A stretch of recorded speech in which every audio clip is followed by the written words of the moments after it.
Yeah, we are. In fact, September 22nd is World Rhino Day. That's today. And visitors are so fortunate to get to see rhinos at the reserve where Kuhle is right now. Every single one super, super precious. And in fact, as we said, Kuhle is at the Rhino and Lion Nature Reserve, where she's chatting with Arrie van Deventer of the Rhino Orphanage in Limpopo, who works incredibly hard to save rhinos orphaned by poaching. And we are back at the Rhino and Lion Nature Reserve out near Krugersdorp in the Cradle of Humankind. Listen, I'm twisting my words now because the wind, Arrie, it's quite cold, right? Yeah, it is.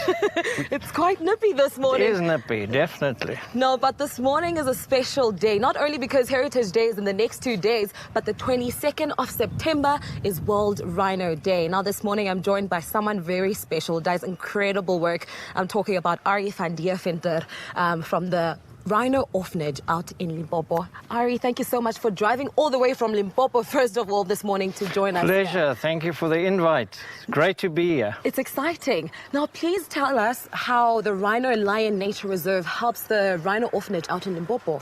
You know what? For me, it's always very special to be at Rhino Lion. The reason, because the people here at Rhino Lion are as passionate about wildlife and saving wildlife in Africa as what we are. We've got one of their babies. She's been there now almost 2 years. That unfortunately her mother was killed on Old Year's Day of 2018, little Eve, but she's with us. And Rhino Lion has also supported us financially. We love them, they love us, and we work together.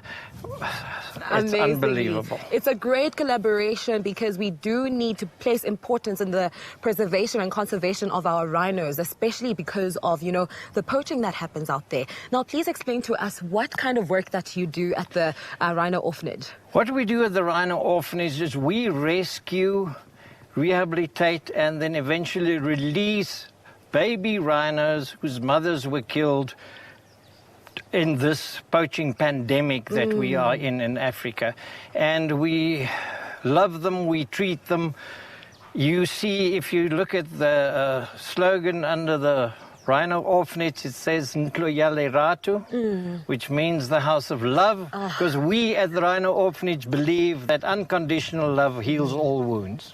Now, you said that you've been running for 8 years. I think this is a very interesting story. If you can briefly explain to us how it started. It started by accident.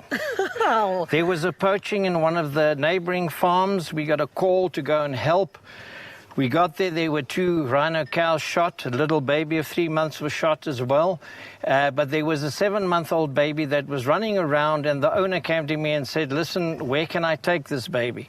And I said, there must be dozens of places in South Africa that look after these babies. And I said, but I'll get back to you. So I went home, went into the office, started phoning, and there was no one. Wow. And I eventually got through to a certain organization, and they said to me, for the past 18 months, they've been trying to establish a rhino orphanage, but they don't know where and how. And me, with my big mouth on the phone, said to them, don't worry, I'll build the first one in the world. And we established 8 years ago the first dedicated rhino orphanage in the world. That is incredible. The Rhino Orphanage is the first of its kind in the entire world, and we have the pleasure of talking to the founder of it. Now, raising them, I'm pretty sure, is quite an experience. Do they develop personality the older they get? You know what, if you look at a rhino, you always think it's this prehistoric monster, but it's not. They are super intelligent. They all have different personalities. They are lovely, lovely creatures. It's an iconic species. I can imagine. Now, can you please explain to us and the world the importance of World Rhino Day? You know what, World Rhino Day is especially, it's really important because it makes people aware of the plight of the rhino. I mean, the President has just announced that our ports are open.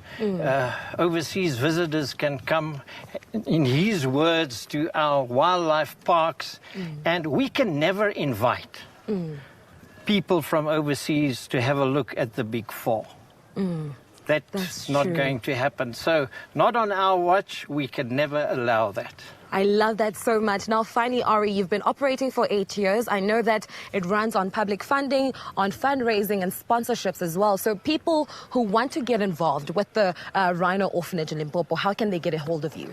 Obviously, they can go to the rhinoorphanage.co.za, our website, or they can go on our Facebook page, and there, through that, they can donate, they can adopt baby rhinos, and they can help. Because we run on public funds, on donations and fundraising drives that we do every day, basically, and but there's good people out there, and there's very good people in South Africa, and I know South Africans love their wildlife. Yes.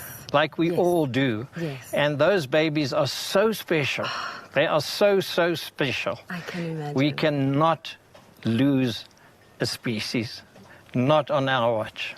Not on our watch. Thank you so much, Arrie, for joining us this morning and shedding light on this very important issue. It's World Rhino Day. Do your research. Try to go out there and help. The details are currently below as to how you can donate or contact Arrie on the social media platforms. Now, our wildlife here in South Africa is a very precious part of our heritage, and it's up to us to take care of it, conserve it for future generations.